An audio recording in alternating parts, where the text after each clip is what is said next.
안녕하십니까. 오늘 이 시간은 안식일학교 교과 공부 시간입니다. 제목은 제7과 아수르의 패망입니다.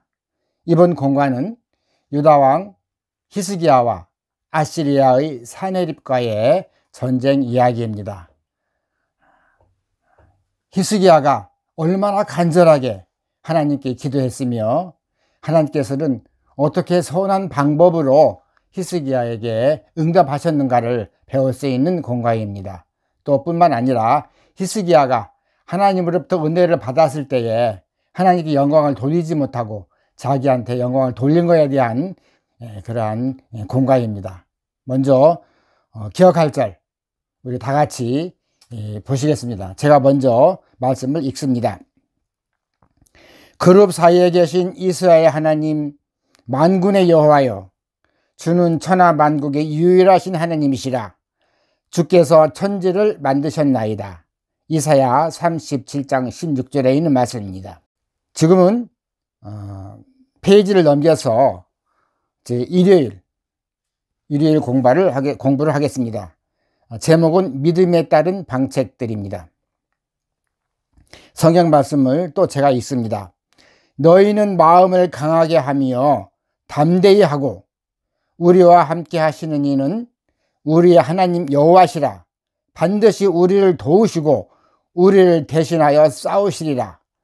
역대하 32장 7절에서 8절에 있는 말씀입니다. 이 당시 국제 정세를 보면 신아시리아 제국의 시대입니다. 신아시리아 제국은 그 당시에 아주 강력한 나라로서 그 주위에 있는 여러 나라를 정복하고 여러 나라를 다스리던 그런 때입니다. 그때에 그 아시리아의 임금은 디글랏 빌레셀 3세입니다. 이 디글랏 빌레셀 3세는 이 정권을 쿠데타를 이용해서 점령한 그러한 대군입니다. 그리고 이 사람의 이 대왕의 그 정책은 모든 주민들을 다른 곳으로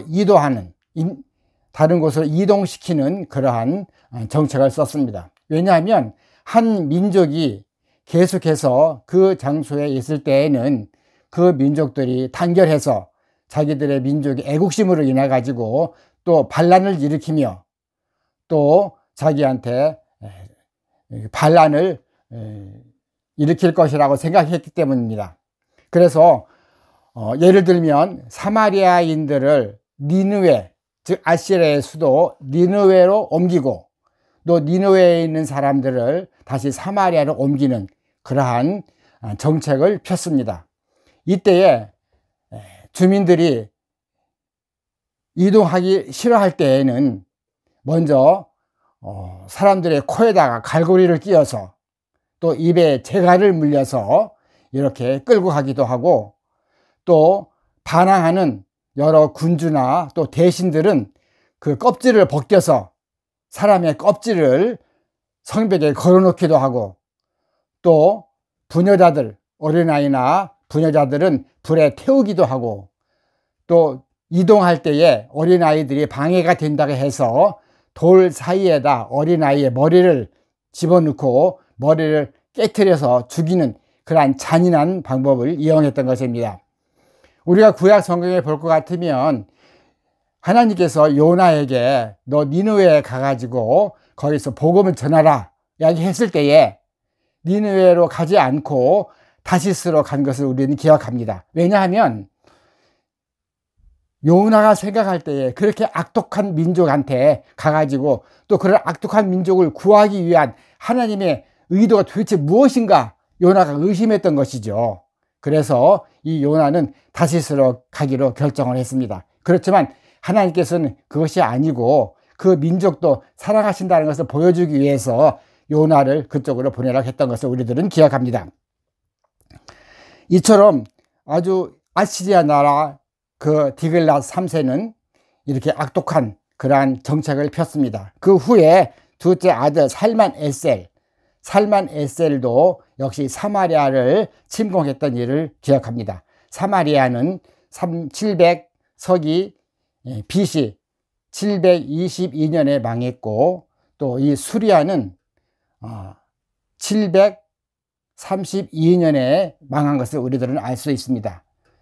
그렇지만 그것을 몰랐던 아하스는 디글랏 3세한테 가가지고 보호금을 주면서 그 유다 나라를 보호해 달라고 했던 것을 기억합니다. 그렇지만 그 디글랏 3세로부터 전혀 도움을 받지 못한 것을 우리들은 알 수 있습니다. 살만 에셀 그 다음에 사르곤 2세가 등장했는데요. 이 사르곤 2세가 등장하면서 역시 마찬가지로 그 주위에 있는 여러 열국들을 정복하는 일을 감행했습니다. 이 사르곤 2세도 살만 에셀이 자기 부왕이 바로 죽기 얼마 전에 쿠데타를 일으켜 가지고 왕 자리를 차지한 그러한 왕입니다. 이렇게 시대가 어수선하고 할 때에 이 유다 나라에 누가 있었냐면 바로 히스기야가 있었습니다. 그 히스기야는 이때에 아시리아 나라가 어수선한 이러한 틈을 타서 먼저 성전을 개혁합니다. 여러 레위 사람들을 모아다가 성전을 개혁하고 여러 기물들을 모으고 성전을 아주 깨끗이 정비를 합니다. 두 번째로 그 주위에 있는 산당들을 전부 부셔서 없애버리고 주상을 깨뜨리고 그 다음에 아세라 목상을 쳐서 없앤 그러한 아주 훌륭한 왕입니다. 그러면서 이 히스기야는 바로 우리 이번 일요일의 기억절 너희는 마음을 강하게 하며 담대히 하고 우리와 함께 하시는 이는 우리의 하나님 여호와시라. 반드시 우리를 도우시고 우리를 대신하여 싸우시리라는 그러한 강력한 말로 그 주민들을 격려하고 하나님께 마음을 돌리도록 힘쓴 그러한 왕이기도 합니다. 그런데 히스기야 14년에 산헤립이 침공에 들어옵니다. 침공에 들어올 때에 그때 은 300달란트, 금 30달란트를 바칩니다. 그리고 나서는 얼마 안 되어서 다시 이 산헤립이 침범하는데 그때는 이미 사마리아가 점령당하고 있었기 때문에 아무런 거침없이 예루살렘으로 진격해서 내려옵니다. 내려와서 어디를 침범하냐면은 라기스를 침범합니다. 이 라기스는 예루살렘으로부터 약 동서쪽으로, 서쪽 약간 남쪽으로, 서남쪽으로 48km에 당해 있는 큰 도시인데 이 도시는 아주 침공하기가 아주 어려운 그러한 도시입니다. 근데 여기에는 그 당시 이 아시리아는 그 철로 된 무기를 발명해 가지고 그 철로 된 무기, 즉 공성퇴라는 무기를 발명해 가지고 쳐들어옵니다. 이 공성퇴라는 것은 마치 지금의 대포처럼 생겼는데요. 그 대포 알로 쏘는 것이 아니고 그 안에는 아주 굵은 쇠 막대기를 집어넣어 가지고 여러 명이 그 공성퇴 속에다가 그 박은 그 쇠를 방치로 성벽을 두드리면 그 성벽이 뭐 20번이고 30번에 두드리면 그 성벽이 무너지는 그러한 공성퇴를 이용해서 성벽을 무너뜨리고 했는데요. 이 라기스는 그런 것이 아니고 아주 그 라기스의 주위에는 절벽으로 되어 있어서 그 침공하기가 상당히 어려운데 그것보다는 성벽을 올라가는 그러한 작전을 씁니다. 그래서 성벽 위에다가 흙을 쌓아서 그 성벽 위까지 도로를 만들어서 라기스를 침공했습니다. 이런 정도로 이 아시리아 군대들은 아주 강력한 힘으로 라기스를 정복을 했습니다.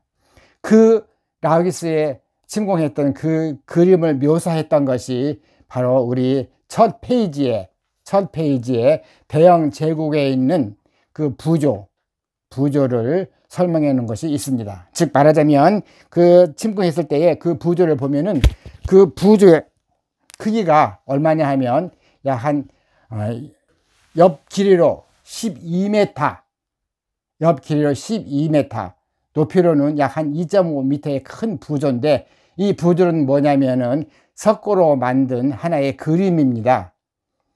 올록볼록 이렇게 입체감이 나는 그러한 부조인데, 이러한 부조를 볼 것 같으면은 어떤 그림이 있냐면 여러 백성들이 맨발로 걸어가는 그러한 장면, 또 부녀자들이 수레를 타고 가는 장면, 또 어린아이를 걷고 가는 장면, 또 어떤 곳에서는 그 사람들을 발을 묶어 가지고 고문하는 장면, 이런 장면들이 있습니다. 그리고 공성퇴라는 것이 있어 가지고 그 공성퇴가 또 있다는 것을 자랑하는 그러한 연화, 그림을 연속해서 만들어진 것을 그냥 연화 그러는데요. 그런 연화가 있습니다. 연화가 12m면 굉장히 큰 거죠.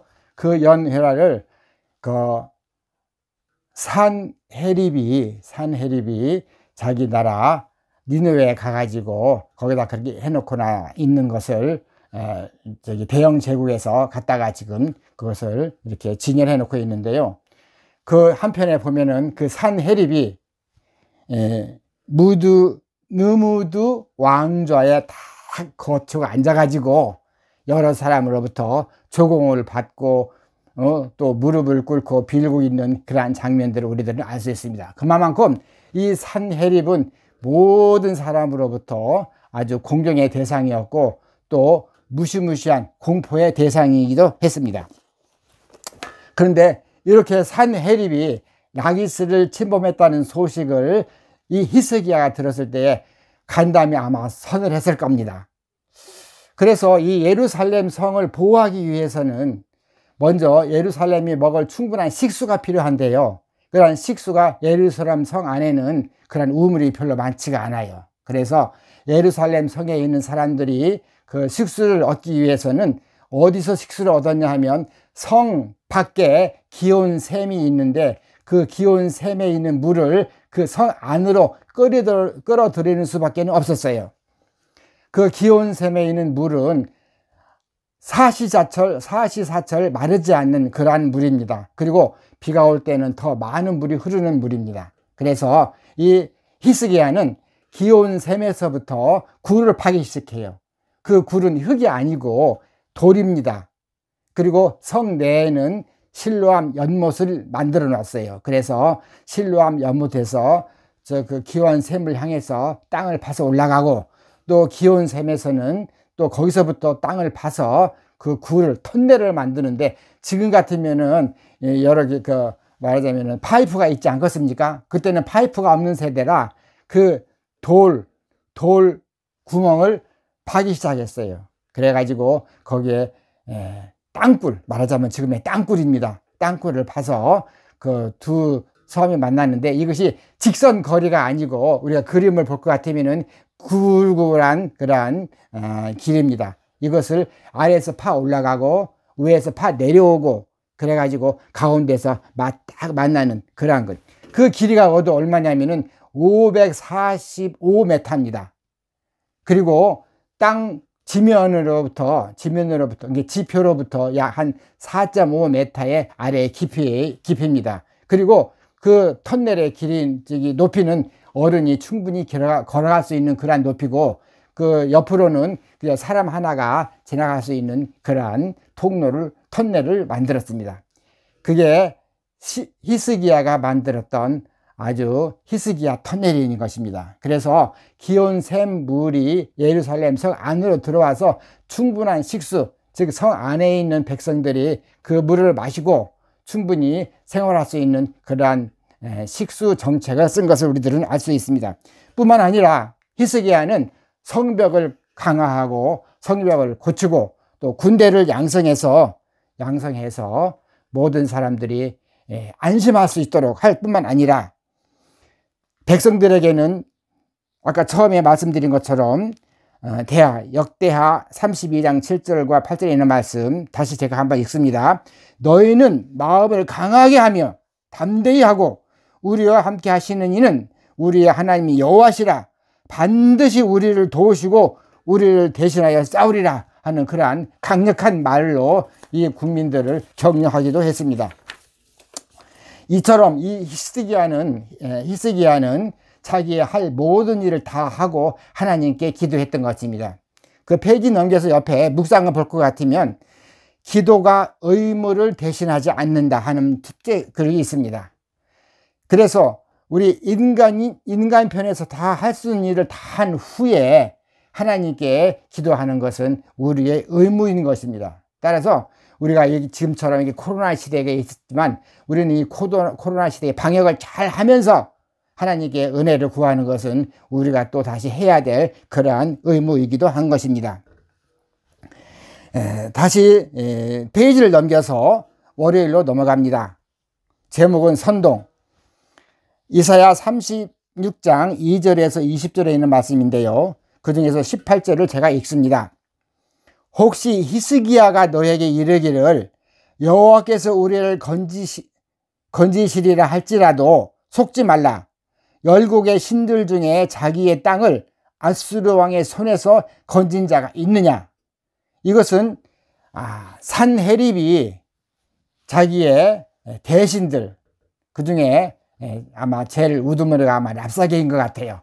랍사게를 그 성내로 들여보냅니다. 그래서 협상하기로 합니다. 전쟁을 하지 아니하고 그저 항복만 하면 그냥 거저 예루살렘을 먹을 수 있는 거잖아요. 그래서 백성들을 선동하기 위해서 이러한 작전을 이 산헤립이 씁니다. 이때 대표로 랍사게가 갑니다. 히스기야는 3명, 즉 여호야김, 셈나, 요아, 이 셋을 보냅니다. 이 대표로 보냅니다. 그 수하에는 여러 사람들이 있었겠죠. 그래서 이 사람들이 협상을 합니다. 어디서 협상을 하냐 하면 어디 안에 실내에서 하는 것도 아니고 아마 이 상태를 볼 것 같으면은 아마 큰 정원 이런 데서 했던 것이 아닌가 생각이 듭니다. 왜냐하면 이 협상하는 말을 그 성곽에 있는 그 지키는 경비병이 이것을 다 들을 수 있다고 하니까 아마도 그 경비병이 다 들을 수 있도록 이 랍사게가 큰 소리로 그 협상을 하는 것을 우리들은 알 수 있습니다. 이 랍사게가 주장하는 것은 뭐냐면 그 애굽 너희들 유대 사람들 그 대표자들한테 하는 소리가 뭐냐면 너희들 지금 아마도 무슨 계략이 있느냐. 말하자면 너희들이 지금 믿을 때는 아마 그 옆에 있는 애굽이 아니겠냐. 그렇지만 그 당시에 애굽도 상당히 조금 국세가 좀 저하되어 있는 상태여서 이 랍사게가 하는 말이 애굽은 이미 부러진 갈대 막다기야. 너희들 애굽을 믿다가는 아무 소용없어. 애굽도 이미 부러진 갈대 막대기인 지팡이니까 너희들은 애굽 믿어야 아무런 소용이 없어. 또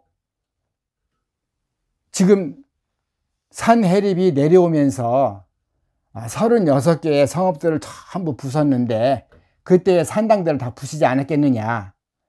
그래도 어느 신 하나가 우리를 제지한 일이 없다.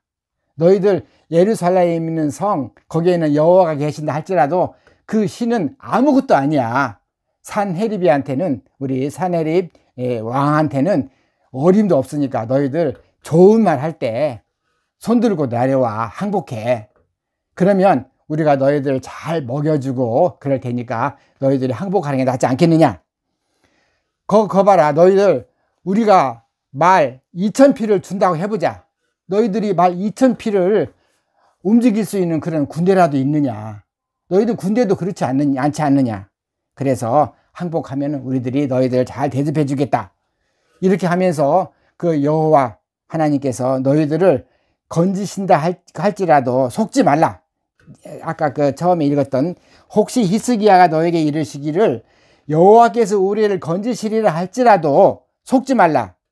열국의 신들 중에 자기의 땅을 아수르 왕의 손에서 건진 자가 있느냐. 이렇게 꼬이면서 백성들을 선동하기 시작했습니다. 그럴 때 이 유다 측에 있는 여호야김과 셈나와 요한은 너무 그 목소리가 크고 아주 하나님을 회방하는 소리가 너무 크기 때문에 자제의 말을 합니다. 너희들 세상에 그럴 수가 있느냐? 너희들 말로 해라. 너희들 아람 말 아니냐? 우리는 유다 말이고. 그러니까 우리가 아람 말을 다 알아들으니까 유다 말로 하지 말고 너희들 말로 해라. 유다 말로 하게 되면 저 경비병들이 다 듣고 있을 것이 아니겠느냐? 그렇지만 이 랍사게는 전혀 개의치 않고 하나님을 회방하는 그런 얘기를 합니다. 자, 이제 다시 넘겨서 화요일로 넘어갑니다. 제목은 흔들렸지만 외면당하지 않음. 지금 이 세 명의 그 대신들이 랍사게와 협상하는 후에 히스기야한테 가가지고 이제 얘기를 합니다. 이 회담 이야기를 이사야는 듣고 뭐라고 하냐면, 회담 이야기를 이사야는 듣고 이사야 37장 6절에서 7절에 있는 말씀입니다. 너희는 너희 주 히스기야에게 고하라. 여호와께서 말씀하시되 아수르 왕의 종들이 나를 능욕한 말을 인하여 두려워 말라. 그가 자기 고향에서 칼에 죽게 하리라 하셨느니라. 그가 산헤립이 자기 고향에서 칼에 죽게 된다는 그러한 예언의 말씀을 이사야는 들려줍니다. 그렇지만 히스기야는 그래도 하나님께 의지하기 위해서 이사야 37장 1, 2절에 볼 것 같으면은 히스기야 왕이 그 이야기를 듣고 자기 옷을 찢고 굵은 베옷을 입고 여호와의 전으로 갔고 왕궁 맡은 자 엘리야김과 서기관 셈나와 제사장 중 어른들도 굵은 베옷을 입느니라. 이때에 옷을 찢는 행위는 어떤 행위냐 하면 우리가 가야바가 예수님 당시에 옷을 찢은 것처럼 신성 모독을 할 때에 옷을 찢습니다. 그리고 분한 것이 너무나 지나치면 그 분한 것을 표현하기 위해서 옷을 찢는 일이 있습니다. 이때 히스기야도 옷을 찢은 걸 보면 이 사람들이 신성 모독을 했을 뿐만 아니라 여호와를 모독했을 뿐만 아니라 또 그 말에 너무 분해서 이 히스기야가 옷을 찢은 것을 우리들은 알 수 있습니다. 그래서 히스기야가 다시 기도를 합니다. 자, 그룹 사이에 계신 이스라엘 하나님 만군의 여호와여, 우리가 기억할 절입니다. 그룹 사이에 계신 이스라엘 만군의 여호와여, 주는 천하 만국의 유일하신 하나님이시라. 주께서 천지를 만드셨나이다. 여호와여, 아수르 왕들이 과연 열국과 그들의 땅을 황폐하게 하였고 그들의 신들을 불에 던져 싸우나 그들은 신이 아니라 사람의 손으로 만든 것일 뿐 나무와 돌이라. 그러므로 멸망을 당하였나이다. 우리 하나님 여호와여, 이제 우리를 그의 손에서 구원하시사 천하 만국이 주만이 여호와이신 줄을 알게 하옵소서. 그 당시에 그 하나님이라고 부르는 것은 히브리 말로 엘로힘 그렇습니다. 이 엘로힘은 아무 신이나 그냥 하나님이라고 하는 것이에요. 아무 신이나. 그렇지만 이 하나님께서는 출애굽기 3장 13절에서 말씀하시기를 나는 스스로 있는 자야, 이렇게 말씀하시고 내 이름은 여호와라고 하는 것을 분명히 말씀하셨습니다. 그래서 하나님은 원래 이름이 여호와입니다. 그래서 여호와라는 의미는 나는 스스로 있는 자, 나는 심판하는 자, 나는 창조주, 그리고 나는 심판과 구원을, 생명과 구원을 가진 그러한 자라는 것을 분명히 여호와라는 이름 속에 집어넣었습니다. 우리들은 절대로 걱정할 필요가 없습니다. 왜냐하면 여호와께서 우리들의 앞길을 인도하시고 우리들을 지켜주신다는 것을 우리들은 알기 때문입니다. 이것을 히스기야는 알았어요. 그래서 하나님께 이러한 기도를 하시면서 하나님은 만군의 여호와시고 창조주라는 것을 아주 강력하게 주장하면서 하나님이 어떠한 분이신가를 그 기도 속에 우리들은 알 수 있는 것입니다. 이제 수요일로 넘어가 가지고 남은 이야기입니다.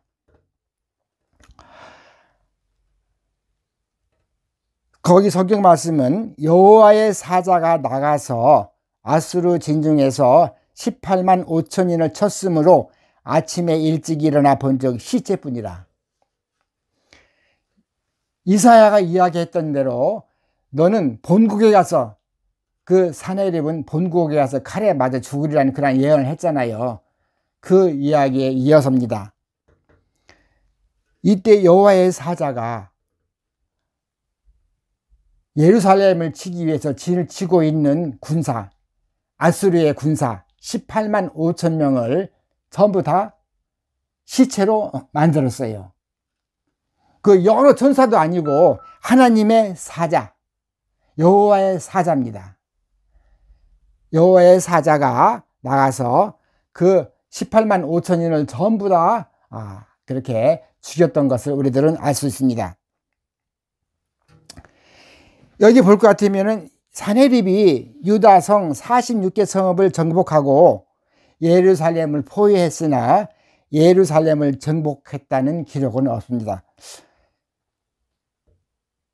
만일에 예루살렘에 정복당했으면 어땠을까?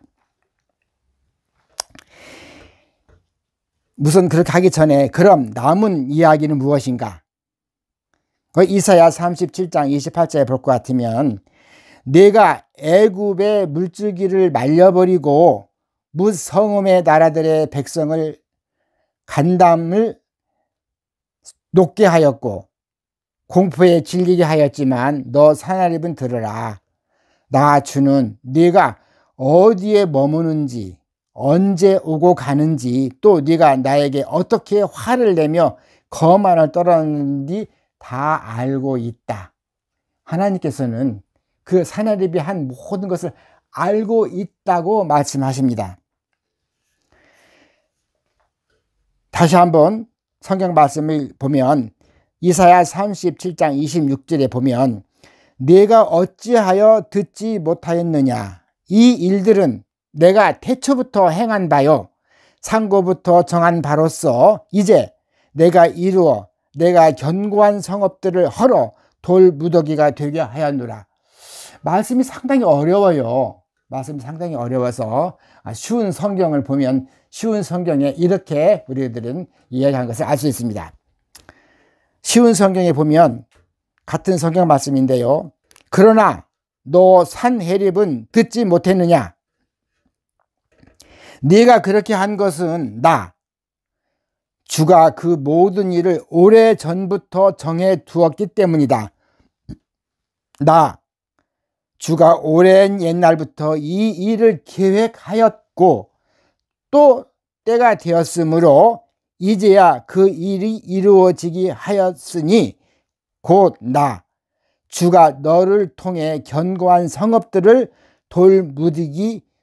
돌무더기뿐인 폐허로 만들었을 뿐이다. 이렇게 새롭게 번역해 놓은 것으로 알 수 있습니다. 이것을 보면 하나님께서는 이 산헤립이 그렇게 여러 성읍들을 산당을 부수고 성읍들을 부순 것은 하나님께서 미리 산헤립으로 하여금 그렇게 할 수 있도록 미리 정해 놓았던 것입니다.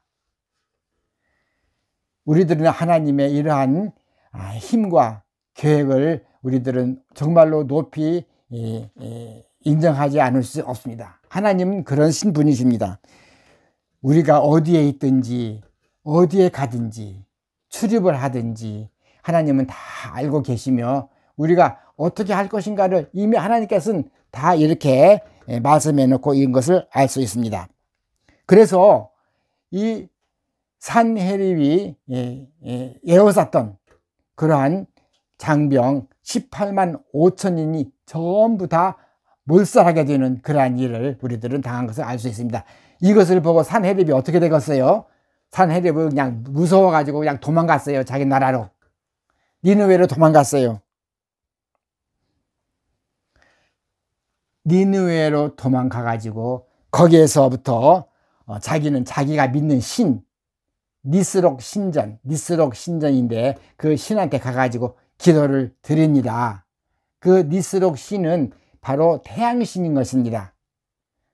그때에 바로 누가 와서 칼로 찔렀을까요? 자기 아들 둘이 와서 자기 아들한테 칼로 찔림을 당해서 죽게 됩니다. 그거 보면 이사야가 예언했던 거 반드시 고향에 가가지고 칼에 의하여 죽게 되리라는 그런 예언이 성취된 것을 우리들은 알 수 있습니다. 그리고 나서 셋째 아들 에살핫돈이 왕위에 오릅니다. 거기 묵상을 볼 것 같으면 제가 읽겠어요. 만일 사네립이 예루살렘을 정복했더라면 그는 백성을 이주시켰을 것이고 유다는 북방 이스라엘과 같이 정체성을 잃고 말았을 것이며 메시아 탄생을 소망했던 유대인의 이야기는 거기서 끝나고 말았을 것이다. 그러나 하나님은 그 소망의 불씨를 살려주셨다. 사네립에 의해 가지고 예루살렘이 망했다면 그들이 그토록 고대하던 메시아가 탄생할 수 없었을 것입니다. 그때 하나님께서는 어떠한 새로운 방법으로 메시아를 보냈을 것이지만 하나님의 계획은 절대로 실패하는 일이 없는 것입니다. 사내들은 이래서 그렇게 유다를 멸망시키기 위해서 갖은 모략도 갖은 행패를 부렸지만 또 하나님께 회방을 하고 하나님의 욕을 돌리고 거만을 떨었지만 결국에서는 자기의 땅, 자기의 신전 거기에 가서 자기 아들한테 칼로 죽임을 당하는 그러한 일을 당했습니다.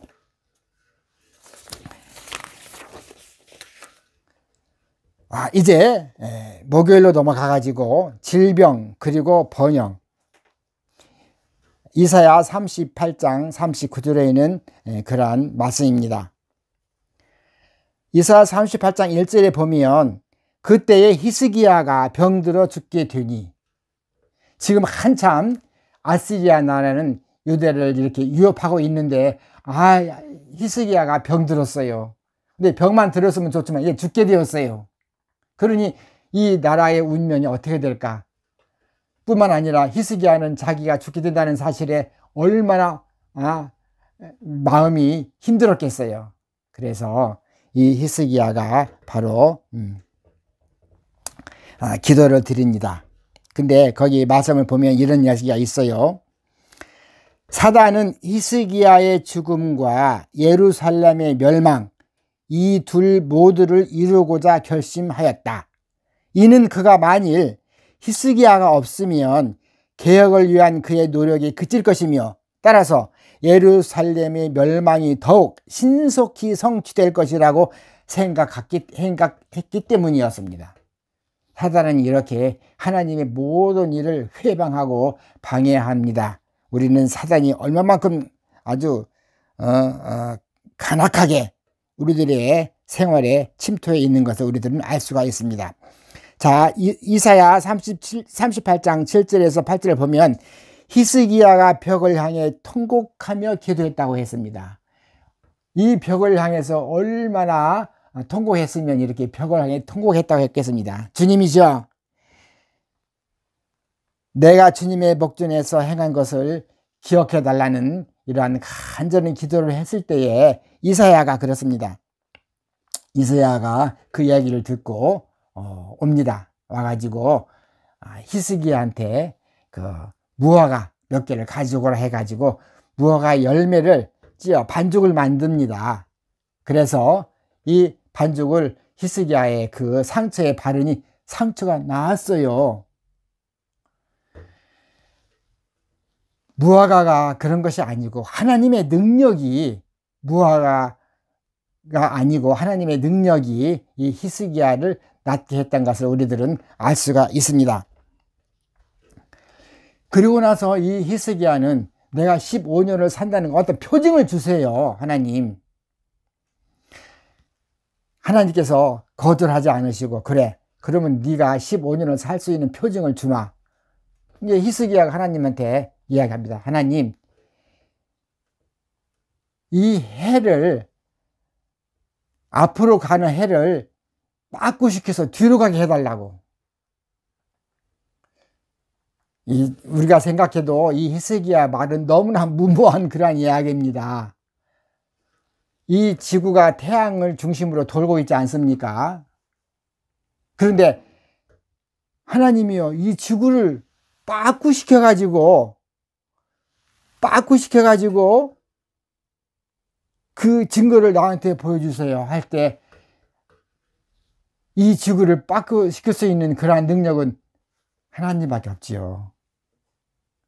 어떻게 앞으로 가든 지금 지구가 있고 그 다음에 태양이 있는데 우리들은 이 지구가 태양 주위를 돈다고 해서 알고 있잖아요.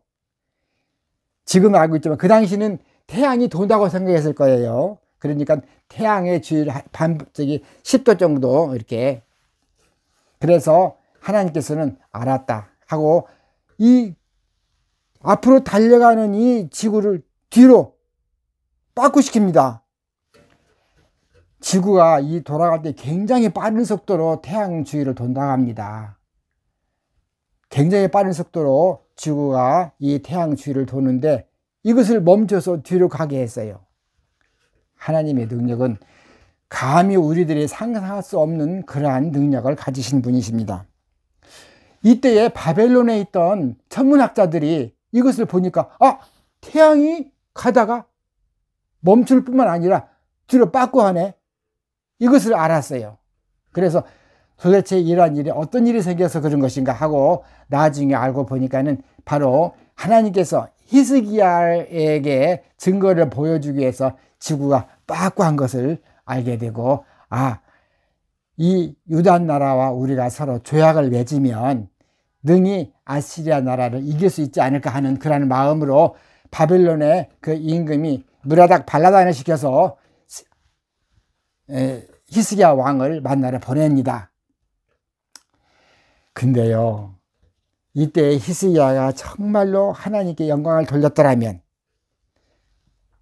하나님의 그 모든 일을 사람들이 알게 되고 하나님의 능력을 알게 되어서 하나님의 능력이 충분히 드러날 수 있었을 텐데.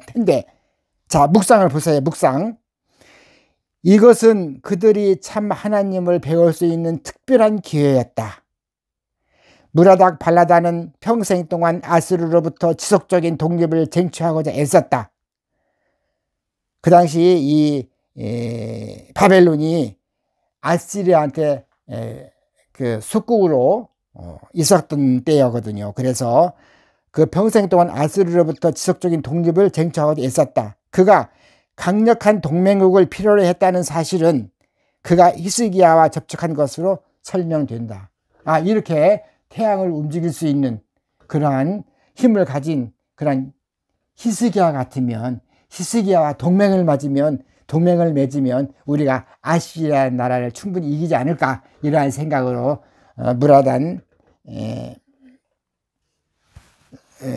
무로닥 발라단이 이렇게 사실을 보내가지고 이야기한 것을 알 수 있습니다. 히스기야의 기도만으로 태양을 움직였다면 히스기야가 못할 일이 무엇이었겠는가 하는 그러한 마음으로 바벨론에서 이러한 사실을 보낸 것을 알 수 있는데요. 그런데요, 히스기야가 하나님께 영광을 돌리기는커녕 자기가 교만한 마음으로 온 그 사신들한테 그 모든 것을 이야기하면서 자기의 모든 집안의 보물들,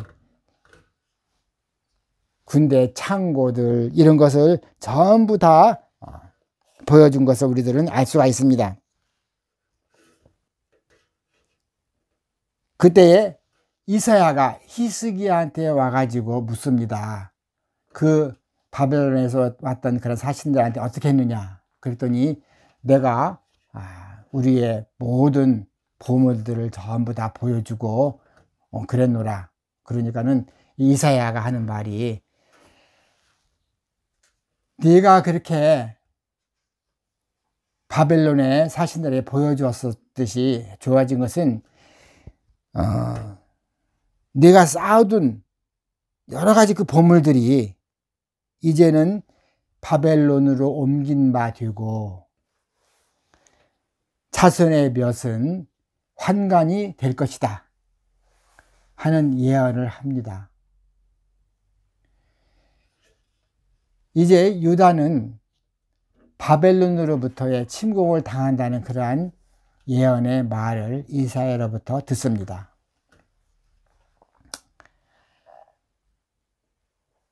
그렇지만 히스기야가 다시 하기를 내 대에는 이런 일이 일어나지 않도록 하기를 바란다는 그러한 말을 합니다. 그게 우리는 히스키야니즘 그렇습니다. 내 대에는 아무런 일 없이 편안하게 지내고 앞으로 내 뒤에는 어떻든 간에 나만 편하게 지낼 수 있도록 해주시오 하는 것을 영어로 히스키야니즘 그렇게 이야기를 합니다. 우리는 이러한 사람이 돼서는 안 되겠죠. 자, 우리 성경에 있는 선지자 왕에 있는 말씀을 마지막으로 제가 읽습니다. 이거 금요일에 있는 말씀인데요. 그러나 히스기야의 마음은 교만과 허영심으로 가득 차서 자기 자신을 높이고자 했다. 그래서 탐욕의 눈을 가진 이들에게 하나님이 그분의 백성을 부유하게 하신 보물들을 보여주었다. 왕이 그들에게 보물 창고 곧 은금과 향료와 보배로운 기름과 모든 무기고에 있는 것을 다 보여주었으니 히스기야가 궁중의 소유와 전 국내의 소유를 보이지 아니한 것이 없었다. 왕이 이렇게 한 것은 하나님을 영화롭게 하고자 함이 아니요 외국 방백들의 목전에서 자기 자신을 높이고자 함이었다. 우리들은 언제나 하나님 앞에 겸손히 하고 모든 일에 있어서 하나님께 영광을 돌리는 그러한 사람이 되어야 될 것입니다. 그래서 우리들은 항상 내 의무를 다하며 하나님께 기도를 하고 모든 우리들의 일상생활에 있어서 하나님께 영광을 돌리는 그러한 생애를 사시는 우리 안시일학교 반생들이 다 되기를 바랍니다. 감사합니다.